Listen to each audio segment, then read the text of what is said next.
Welcome to my channel KVN Sami. Social మీడియాలో కానీ ఎక్కడ చూసినా కానీ ఒకటే చెప్తున్నారు కదా, స్కామ్లు ఉంటున్నాయి, ఫ్రాడ్లు జరుగుతున్నాయి, జాగ్రత్తగా ఉండండి అని చెప్పి వాళ్ళు ఎంత చెప్పినా కానీ ఒక్కొక్క టైంలో మన మైండ్ ఎలా పనిచేసిద్దో ఏమో తెలియదు. కానీ ఇట్లాంటి వాటిలో మనకు తెలియకుండా మనమే చిక్కుకుంటున్నాం అనమాట. సేమ్ నా విషయంలో అదే జరిగింది అనమాట. అది నేను మీకు షేర్ చేసుకోవాలి అని చెప్పి అనుకుంటున్నాను.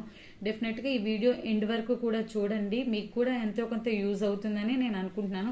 ఇలాంటి సిచ్యువేషన్ మీకు కూడా వస్తుందేమో అని చెప్పి.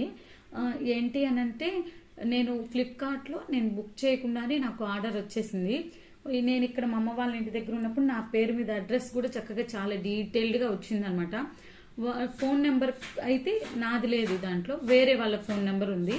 వాళ్ళు అడ్రస్ పట్టుకొని మా ఇంటికి వచ్చేసి ఇక్కడ నాకు ఈ ఫ్లిప్కార్ట్ ఆర్డర్ అనేది ఇచ్చేసేసారనమాట. ఇచ్చేస్తే ఇంకా నేనేంటి అని అంటే, మా చెల్లి ఏమైనా బుక్ చేసిందేమో అని చెప్పి నేనైతే తీసేసేసుకున్నాను. తీసుకున్న తర్వాత ఇంకా ఇంట్లోకి వచ్చి మా చెల్లిని అడిగితే నేను అసలు బుక్ చేయలేదు, అది మరి ఎవరు చేస్తారో నాకు తెలియదు అని అంది. ఇదేమో ప్రోడక్ట్ 100-200 అయితే మేబీ ఎలా కొల్లలే అనుకోవచ్చు. ఇదేమో 955 రూపాయలు అనమాట. 955 రూపాయలు. ఇది ఏం ప్రోడక్ట్ అంటే చూద్దాము.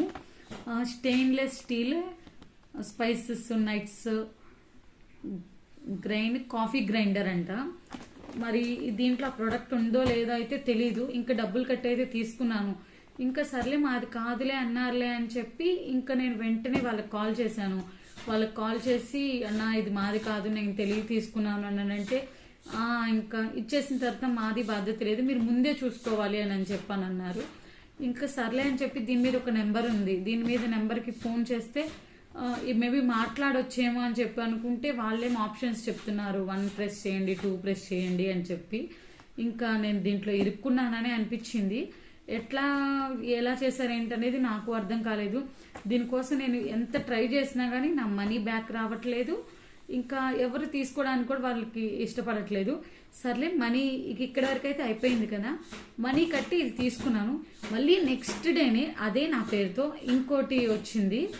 ఇంకోటి ఏంటంటే, నా ఫోన్లో ఫ్లిప్కార్ట్ యాపే లేదు, యాపే లేకుండా నా పేరు మీద ఇది వచ్చింది. అందుకు నాకు ఆశ్చర్యం వేసింది. ఇంకా నెక్స్ట్ డేనే స్వప్నప్రియ మీకు ఇంకొక పార్సెల్ వచ్చింది అని చెప్పి ఇంకొకళ్ళు వచ్చారు.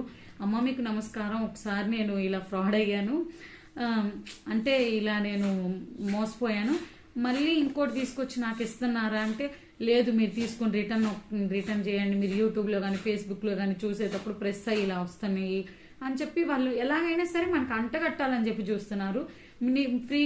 ఫ్రీగా ఇస్తే ఇచ్చి వెళ్ళండి, కానీ మనకైతే నేను అస్సలు తీసుకోను అని చెప్పి ఇంకా వాళ్ళకి చెప్పేసేసాను అనమాట. ఒక ½ అవర్ తర్వాత మాట్లాడి చివరికి వాళ్ళని కూడా పంపించేసాను, ఇంకా తీసుకోలేదు. ఇంక ఇది మాత్రం ఒక 3 డేస్ నుంచి ఇంట్లోనే ఉంచాను. ఇంకా ఇప్పుడు ఏంటంటే ఇంకెవ్వరు తీసుకొని అంటున్నారు. ఇంక ఇది ఓపెన్ చేద్దాము, నిజంగా ఇది ఉందో లేదో తెలియదు, ఓపెన్ చేసి చూద్దాము. ఒకవేళ మేబీ అదే వస్తువు ఉందేమో, ఉన్నా కానీ నాకైతే ఏం ఉపయోగపడదు, చూద్దాం. సరే ఓపెన్ చేస్తున్నాను. నాకైతే ఏమి ఉపయోగపడదు అనమాట ఇది ఉన్నా కానీ.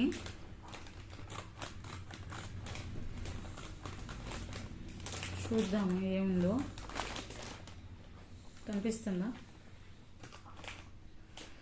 ప్లీజ్ మీరైతే అసలు ఏంటంటే ఫోన్ నెంబర్ కలవపోయినా కానీ నేమ్ తెలుసుకొని వచ్చేసేస్తున్నారు అనమాట. మీరైతే ఎవరు కూడా ఇలా వచ్చినప్పుడు మీకే లేకపోతే మీ ఇంట్లో వాళ్ళు చేసారు తీసుకోండి అని అంటే మాత్రం డెఫినెట్గా అసలు తీసుకోవద్దు. అనవసరంగా మన డబ్బులు బొక్కే తప్ప ఏముండదు. నాలాగా మీరు మోసపోవద్దు, మీ మనీని అయితే వేస్ట్ చేసుకోవద్దు.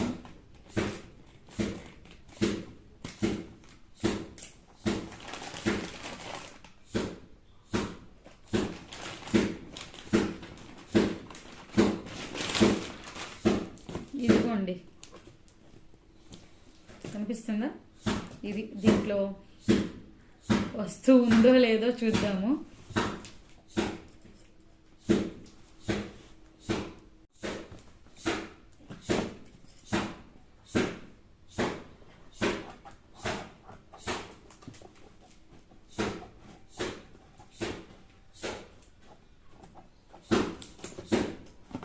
మా అమ్మ 3 రోజుల నుంచి ఇంట్లో ఈ పార్సిల్ చూసినప్పుడల్లా నన్ను తిడుతుందనమాట. కనీసం తెలుసుకోవద్దా, తీసుకోవడమేనా డబ్బులు కట్టి అని చెప్పి. వాళ్ళు తిడతంలో కూడా ఒకటి ఉంది. ఎందుకంటే డబ్బు సంపాదించే వాళ్ళకే కదా దాని వాల్యూ తెలిసేది. వాళ్ళు ఎంతో కష్టపడితే అన్ని డబ్బులు వస్తాయి. 950 రూపాయలు అంటే 50 రూపాయలు తక్కువ, 1000 రూపాయలు దీనికి వేస్ట్ అయినాయి. ఏంటో మరి.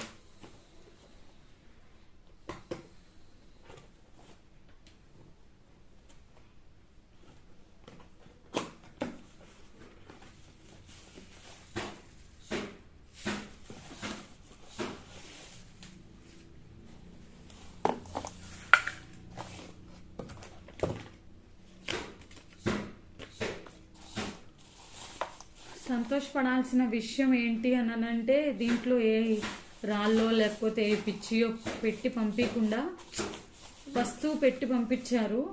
ఇది బాగానే ఉంది, గట్టిగానే ఉపయోగపడేది అనుకుంటా 1000 రూపాయలు కట్టినందుకు. ఇదిగోండి గ్లాస్ చూసారు కదా, ఇలా ఉంది. ఇదిగో ఇదేమో గ్రైండర్. కాకపోతే ఇది నేను బుక్ చేయలేదు కదా, నాకు అనవసరం. కాకపోతే ఇంకా ఇంట్లో ఇలా బాగుంది చూడ్డానికి. ఏమో ఇక చూస్తున్నారు కదా, ఇదన్నమాట వచ్చింది మనం బుక్ చేయకుండానే. మేబీ ఇక్కడ ప్రెస్ చేయాలనుకుంటే, ఇక్కడ ప్రెస్ చేస్తే అవుతుంది.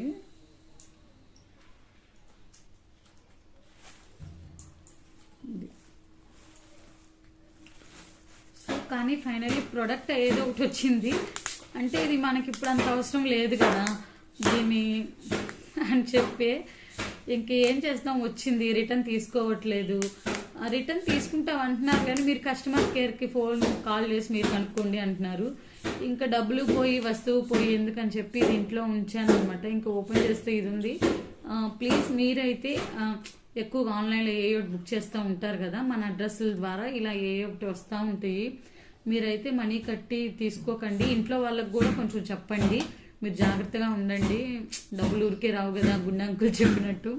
సో అదనమాట. ఈ వీడియో నచ్చితే ప్లీజ్ లైక్ చేయండి. ఎంతో కొంతమందికి ఇది యూజ్ అవుతుందని అని అనుకుంటున్నాను. అండ్ దెన్ కామెంట్ చేయండి. Thank you for watching.